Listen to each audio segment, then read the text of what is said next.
mbola ho ampitomboina amintsika mandrakariva ny hery havana ny fahasoavam-tombo. Ny teny izay antanany efatra anio dia ny ao amin'ny perikiopa azo miakina tamintsika teo, ary azo omena no teny hoe manasitrana hiapokanao Andriamanitra.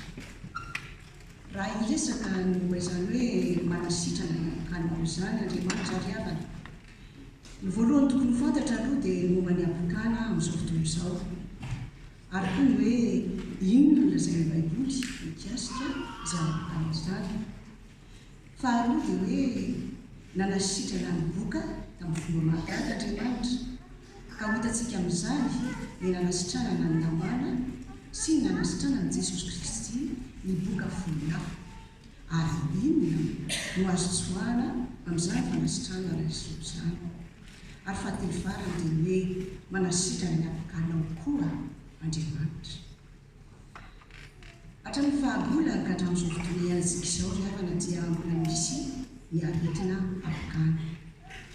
Inona no tsara fantarina momba ny apokana amin'izao fotoana izao? Ny apokana dia aretina mahatratra ny hoditra indrindra, ny ozatra, ny ratsamatana ary ny maso.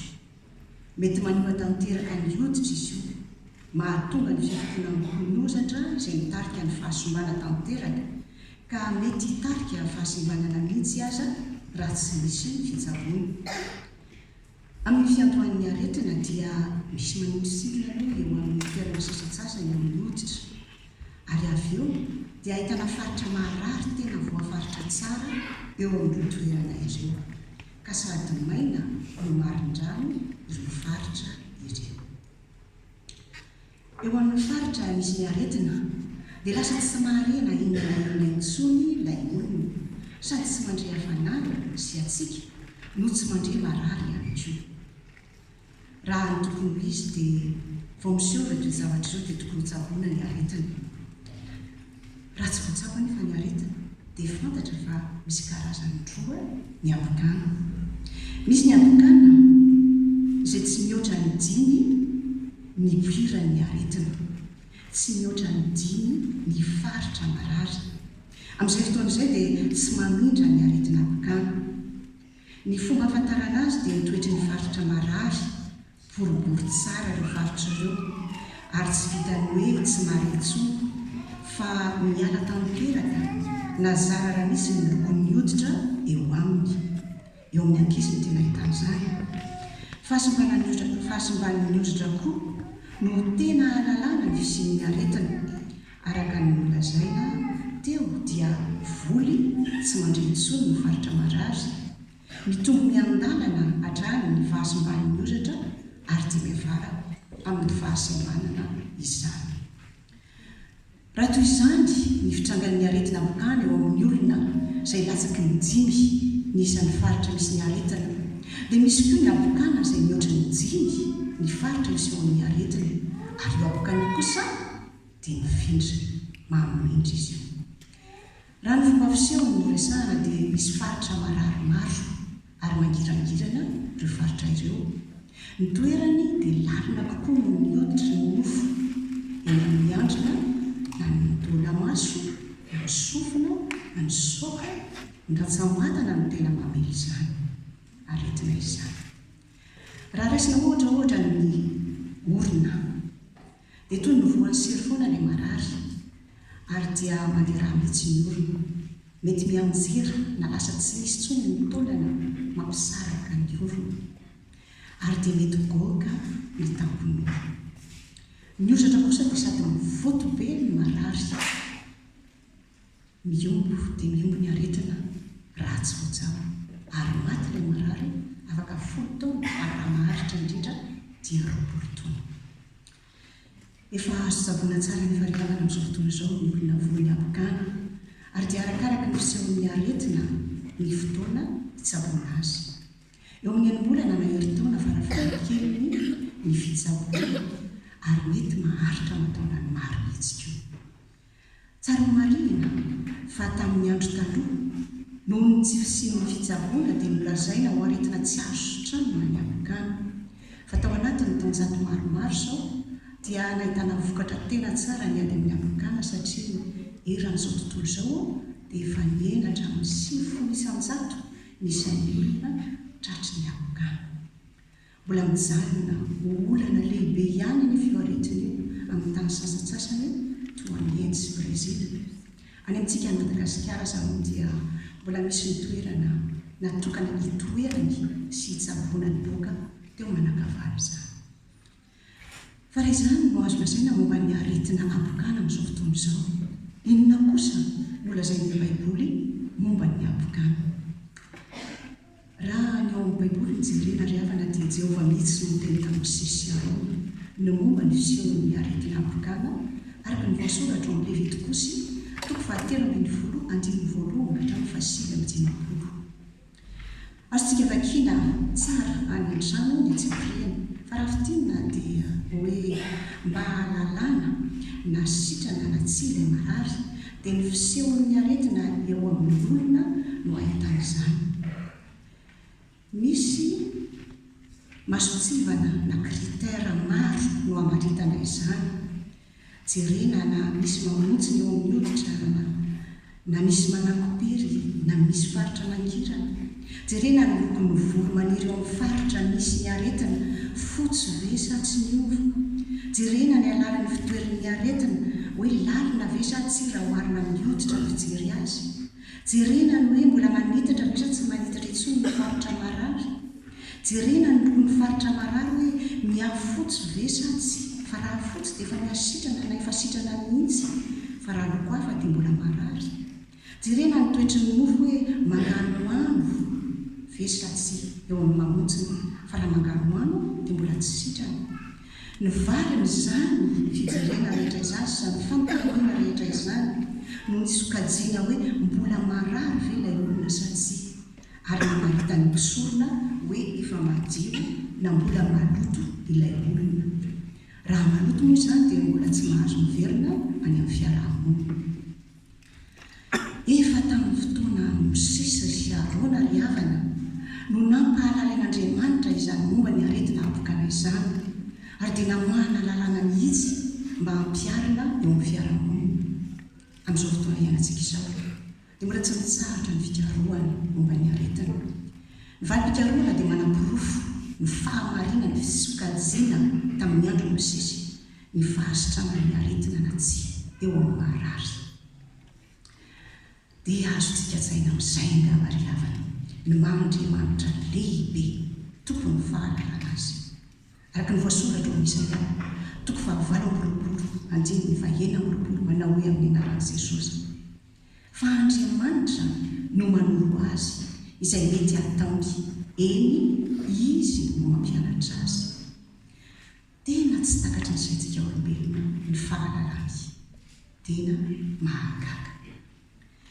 Fa tsy vitany nampahalala ny aretina momba ny apokana ihany Andriamanitra, fa nanasitrana ny boka tamin'ny fomba mahagaga ihany koa. Nanasitrana ny boka tamin'ny fomba mahagaga Andriamanitra, na hoana no lazaina hoe fomba mahagaga.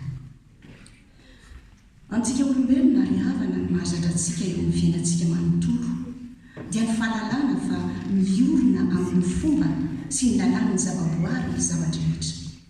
Mitombo teny fantatra isika fa marina sy mitombona tsara izany lalàna izany eo indrindra ny manahirana. Satria dia misy zavatra tsy azo ny lalàn'olombelona hazavaina indraindray, ary ao anatin'ny Baiboly mihitsy no tena ahitana izany.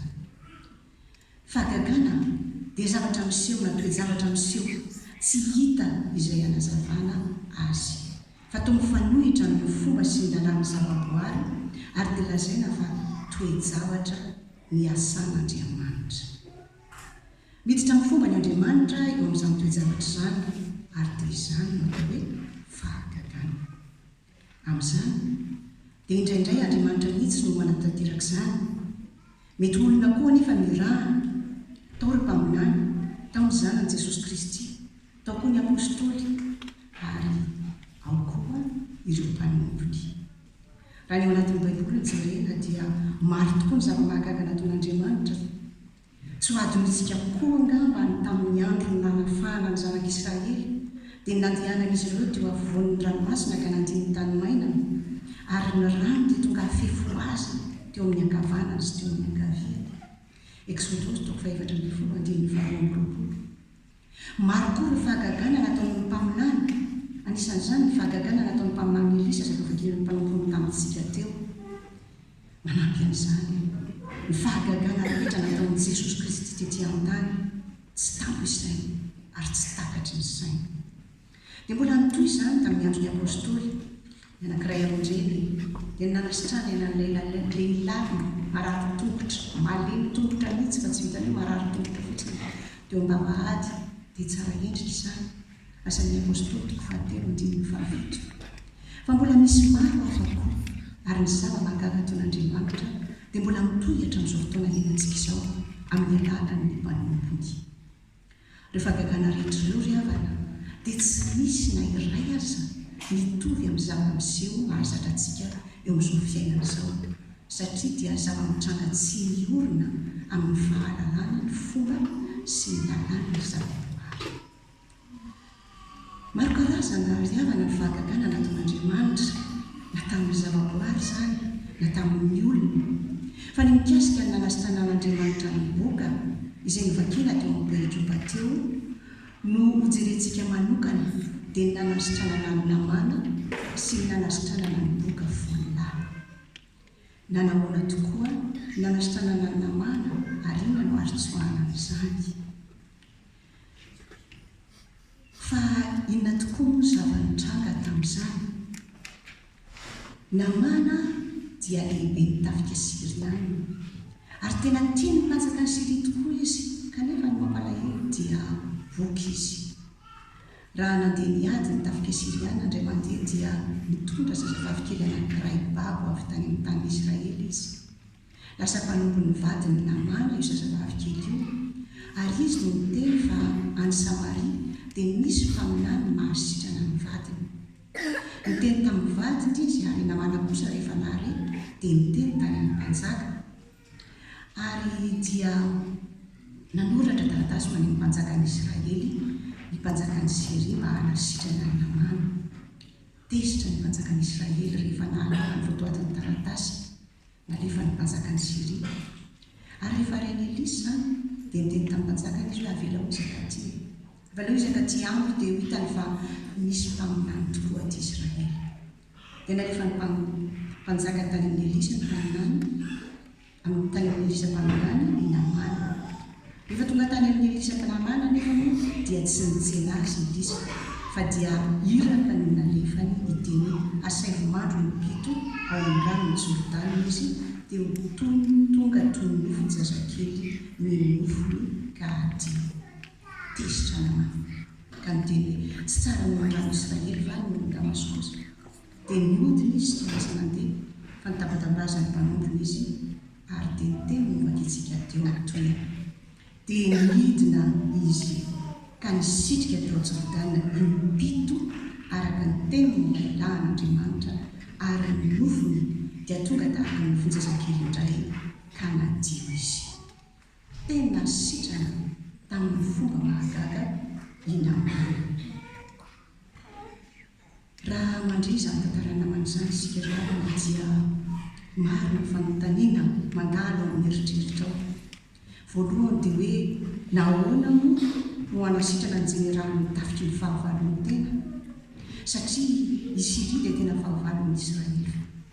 Faharoa dia hoe nahoana no asainy mandro impito tao amin'ny Jordana izy, fa angamo tsy rehefa mandro indray mandeha dia madio, ko nahoana no hoe impito. Ny marina dia misy zavatra tian'Andriamanitra ampitaina amin'izany rehetra izany. Raha mandinika tsara ny zava-niseho sika ravana dia mahita fa nampiasa olona enina sy ny olona Jordana n'Andriamanitra tamin'ny dingana rehetra tamin'ny fanasitranana any namana. 7 ny fitalin'izy ireo ka nanahoana kosa hitoetra ny namana manoloana ireo fitaovana nampiasain'Andriamanitra tamin'ny fanasitranana azy. Voalohany nampiasainy dia ilay zazavavy kely. Raha tsy nisy azy dia tsy nahalala namana fa nisy mpaminany mahasitrana boka ny Israely. ny tena azo antoka dia tsy nirarano sikiza zavavykely mihitsy namana satria sady zasy izy no mbola babyko. Ny faharoa dia nivadiny namana izay niresahan'ilay zazavavykely ary nampitany resaka ilay zazavavykely taminy. Adino namana tanteraka ny sy nivadiny tamin'izy niresaka tamin'ny mpanjaka ny Siria. Kanefa rehefa tsy nisy azy dia tsy horeny namana mihitsy izay nilazain'ilay zazavavykely. Ny fahatelo dia ny mpanjaka ny Israely izay nandefasina dia jenerali Siriana ity mba hositraniny. Mpanjaka ny naniraka azy tany amin'ny Elisa mpaminany tezitra namana tamin'ny mpanjaka ny Israely satria sady tsy afaka nanasitrana azy izy no mbola netinyhaino ny teniny mpaminany Elisa. Ny fahaefatra dia Elisa mpaminany izay irak'Andriamanitra hiteny azy tezitra namana tamin'ny mpaminany Elisa satria izy tsy nanome voninahitra azy, tsy nety nitsaina azy akory fa ny mpanompony no nalefa ny tany aminy. Ny fahadimy dia ny mpanompony Elisa izay nitondra ny tenin'ny tompony ka naniraka ny namana andro any amin'ny Jordana tezitra namana tamin'ny mpanompony Elisa no niteny izay nampitondray Elisa mpaminany. Ny fahaenina dia ny mpanompony namana no nampitampy azy tsy niaino ny tenin'ny mpanompony namana izy tamin'ny voalohany fa mbola tezitra mafy loatra tamin'ny nolazain'ny mpanompony Elisa. Fa dia resy izy ireo dia nandeha izy ary ny fahafito farany dia niono ny Jordana. Dia ranony Jordana izay fitaovana no fidian'Andriamanitra ampiasaina hanasitranana any namana. Nataony namana tsy mitsena sy naratsiny ny Jordana satria misy rano tsara lavitra ny Jordana no any aminy. Ny tsara marina nefa dia izao misy dingana maromaro ny lalovan'ny namana alohan'ny nahasitrana azy ary tamin'ireo dingana ireo dia nisy tao anatiny ny fahatezerana, ny fiavonavonana, fiveran-tena ho amboniny ny sasany, ny fanahiana, fanaovana tsinitsinina na ny olona na ny fitaovana napetrak'Andriamanitra teo anoloana mba hanasitrana azy. Ny rano dia manadio ary dia izany indrindra no mety ho antony nahatonga ny namana nasaina nisitrika nipito tao anaty rano mba hanadio azy eo anatrehan'Andriamanitra amin'ireo tsy fahamendrehana rehetra tamin'ny dingana nolalovany ireo. Inona mety azo tsoahana amin'izany? Ry havana, raha eo amin'izao fiainan'izao jerena dia isika tsirairay avy izao koa ry havana dia mety ho fitaovana ampiasain'Andriamanitra hanasitranany olona iray. Mety ho mpanelanelana ihany sika ary mety hoe ohatran'ny zazavavykely izay heverin'ny olona fa tsy misy dikany na koa hoe tsy misy dikany ny anjarantsika kanefa dia Andriamanitra no mifidy hanana anjara toerana amin'ny fanasitranana. Mety hanana anjara eo amin'ny dingana iray, eo amin'ny fiainan'ny olona iray izay mety hoe tsy fantatsika mihitsy fa ny fanena tamintsika indray mandeha monja nazara hanana fifandraisana amintsika aza isika. Fa ny mifanohitra amin'izany koa mety hitranga dia hoe isika indray marary. Mety misy olona apetrak'Andriamanitra eo amin'ny fiainantsika amin'izany aretina mahazo antsika izany izay eritreretintsika hoe tsy tokony hanana anjara mihitsy eo amin'ny dingana nalovantsika eo amin'ny fiainantsika. Zavatra tokony fantatsika dia hoe manana anjara tokoa na dia herintsika hoe tsy misy dikany amintsika aza ny anjara entiny. Ny tsara ho tsindriana fotsiny dia hoe tsy maintsy maharitra isika ary manaraka izay sitrapon'Andriamanitra tahaka ny namana izay nisitrika impito tao amin'ny ranony Jordana na dia tsy tiana aza ny anatanteraka izany. Fa tsy namana ihany ry havana miboaka sitrana fa nisy boka folahy ihany koa nositranin'i Jesosy. Dia ilay Jesosy Kristy izay natsangana tamin'ny maty ilay avy tamin'ny taranak'i Davida ka na dia tsy mahatoky azy sika dia mbola mahatoky ihany izy fa tsy mahazo mandany tena. Araka ny nivakiana tamintsika tao amin'ny epistily faharoa soratan'i Paolo an'ny Timothée, toko faharoa andininy fahavalo sy fahatelon'ny folo. Raha izany no nanasitrana namana, nanahoana kosa no nanasitranany Jesosy Kristy niboaka folahy. Veritsika kely inona nitranga tamin'izany dia nakany Galilea sy Samaria Jesosy ary fanena tamin'ny boaka folahy. Miantso mafy ireo boka ireo mba hametra voaminy izy. Namaly Jesosy naminaly Jesosy ary nasaina nandeha tany ampisorona izy, ary ny zava-mahagaga ny tranga dia nadio teny an-dalana izy ireo. Tena sitrana tamin'ny fomba mahagaga izy ireo. Mahagaga koa nefa raha hitan'izy ireo fa sitrana izy dia tsy izy fololahy no niarana dia niverina, fa ny anankiray tamin'izy ireo ihany. Niverina nankalazan'Andriamanitra tamin'ny fo mahery izy, sady niakohoka tamin'ny tongony ka nisaotra azy, ary samaritana io lehilahy io. Tamin'ny andro taloha, ny fandehana ny boka ny ampisorona dia anisan'ny fomba mampanao tena malaza indrindra tamin'ny lalàna Mosesy. Raha jerena naron-dalana koa ny tantaran'ny boka folo lahy dia nalefan'i Jesosy nakany ampisorona ireo boky ireo izay nangataka fanasitranana taminy, satria tian'Andriamanitra anaraka ny zavatra lazain'ny lalàna izy ireo. Tena manara-dalàna, tena mankatoy ny baiky nomeny Jesosy izay hoeverina ny tompony tokoa izy ireo, ary mandeha nakany ampisorona. Teny an-dalana nefa dia natsapa izy ireo fa sitrana, ary dia sify tamin'izy ireo ihany no mividy amin'ny lalana nakany amin'ny mpanompantanàna mpisorona anatanteraka ny fombafolo ao tokony arahana, fa ny anankiray no miverin-dalana. Azo lazaina hoe tsy nankatoy ny baiky ny tompo izy io, na dia nankatoy ihany aza tamin'ny voalohany, satria raha vao nahita ny fahasitranana izy dia niazakazaka miverina isaotra an' Jesosy izay fantany fa tokony fanasitranana azy. Izany toe-javatra izany no seho izany dia nahatonga an' Jesosy hametraka fanontaniana hoe fa tsy efa voadio daholo fa izy fololahy, fa aiza ny siny? Motsiny izy miverina hanome voninahitra an'Andriamanitra, fa tsy tia anankiray ty ihany izay mbola hafa firenena ihany koa. Lioka toko fahafito ambin'ny folo, andininy fahafito ambin'ny folo sy valo ambin'ny folo. Tena hafahafa tokoa izany toe-javatra izany raha fijery azy, satria dia ohatrany misy mifanohitra mihitsy. Jesosy tsy vitany hoe tsy nanome tsinona miverina, fa mbola diso fanantenana ihany koa tamin'ny sivy izay nanome lalany, fa ilay miverina mivery havana tsy sady midika ny lalàna Mosesy no mbola tsy nanaraka ny tenin'i Jesosy ihany koa, satria dia tsy tonga tany ampisorona. Kanefa dia izy no tenenan'i Jesosy mitsangana, mandehana, ny finoanao no fa navonjy anao. Liko atoko fahafito ambin'ny folo, andininy fahasivy ambin'ny folo. Tena mamperitreritra izany. Inona ny zavatra ritsoahana izany? Ny zavatra andrasan'ny tompo amintsika ry havana dia tsy ny fankatoavana amin'ny zambany ny zavatra voasoratra ao amin'ny lalàna akory, fa ny fonontsika azy.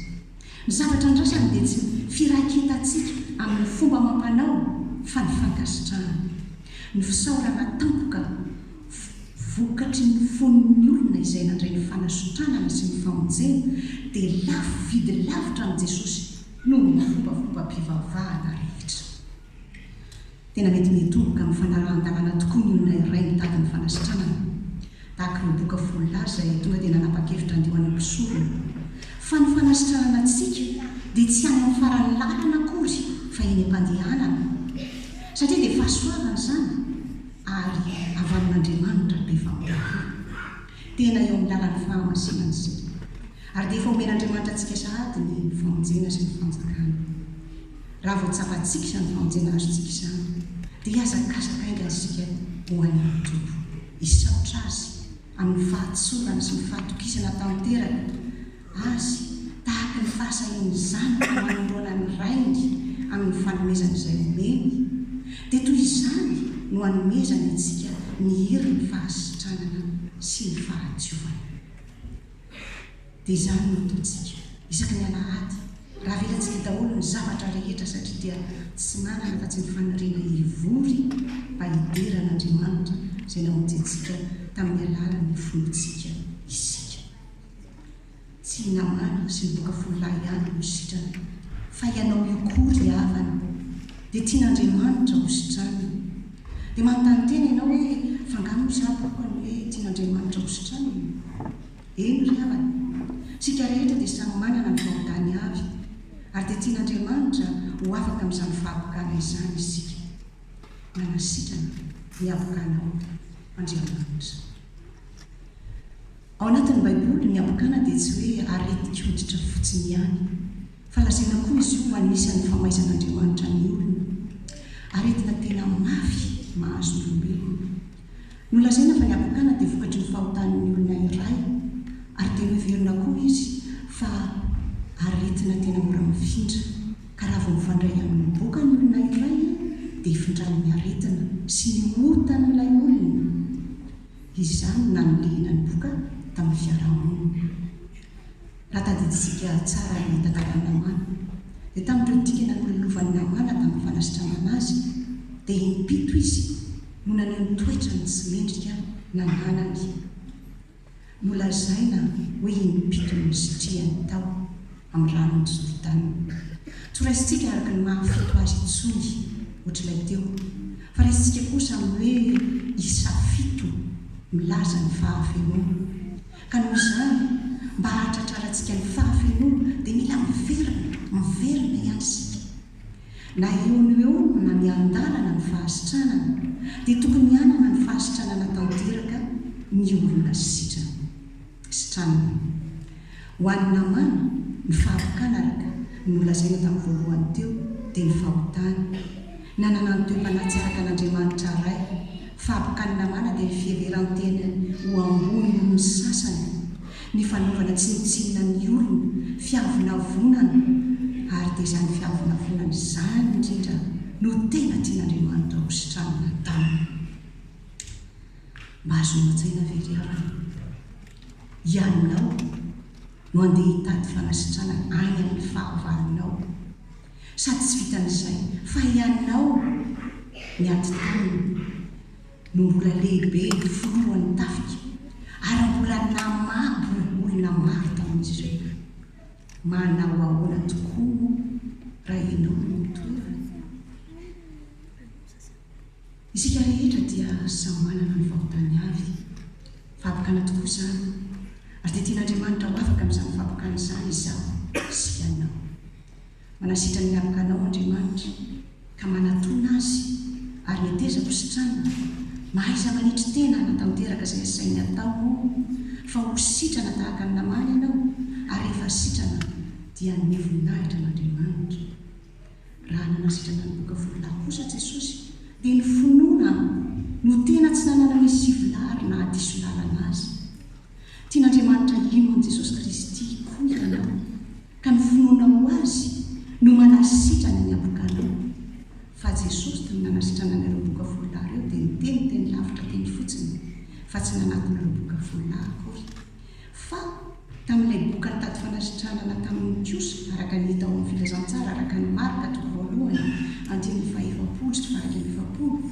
dia teo akaikin'ilay boka mihitsy Jesosy satria dia nanatona azy ilay boka nitaraina taminy sady nandohalika teo anatrehany ary nanao taminy hoe raha mety ianao dia mahay manadio ahy dia homena azy izy ka nanenjitra ny tanany dia nanendry azy ary manao taminy hoe mety aho mahadiovy ianao nanatona ilay boka Jesosy fihetsika feno fahasahiana tokoa izany satria voalohany aloha dia nolazaina fa olona tsy madio ny boka ka mety hamindra ny aretina fa tsy izany ihany fa nolazaina koa fa maloto tokony ahika tsy mahazo miaina anatin'ny fiarahamonina izy ireo tsy izany ny fanaotrana satria Jesosy dia tsy mihevitra mihitsy fa ny olona boka dia maloto ka tsy maintsy ialana zavatra ny fanohitrana no natao nandray azy izy nanenjitra ny tanany taminy izy ary dia mbola nanendry azy koa ary rehefa noraisiny ilay boka dia sitrana ka afaka reditra indray tao amin'ny fiarahamonina dia ohatr'izany mihitsy tsika iavana ohatr'izany nataon'i Jesosy aminao hanasitrana ny abokanao mandray anao izy fa tsy manerika anao satria izy dia efa nilaza hoe izy izay manatona azy mbola lavitra mihitsy Jaona 9:7 manenjitra ny tanany izy satria tena tiany ianao ka amin'izany faninjirany ny tanany eo aminao izany no mahatonga anao hiverinao aminy manendry anao izy satria dia ilay nitendrena ianao hanao ny fanompona azy ary tena sitrany ianao ka ho afaka miditra ao amin'ny fiarahamonina amin'ny Kristy eo ny fanjakana sika rehetra zao ry avy dia samana miavaka ny avy ary dia tian'Andriamanitra ho afaka amin'izany avokany izany. Misy eo amintsika izany isika ka rehefa afaka ny fahavokana misy eo amintsika dia samy ianao ohatran'ny namana sy Samaritana isaotra sy hanome voninahitra n'Andriamanitra. Namana da tetan'ny Jordana izany toerana nividian'Andriamanitra ny on'ny fanasitranana mahagaga nataony tany. I Jordana izay eo amin'ny 50 kilometatra eo miala ny Samaria, tsy vita tongotra indray andro ary tsy vitan'izay koa fa dia mbola lalana mody mankany amin'ny namana ihany koa misy an'ny Jordana. Inona no nataony namana ho ianao? Rehefa sitrana izy nandeha mody ve izy? Tsy ry avana, tsy nandeha mody izy.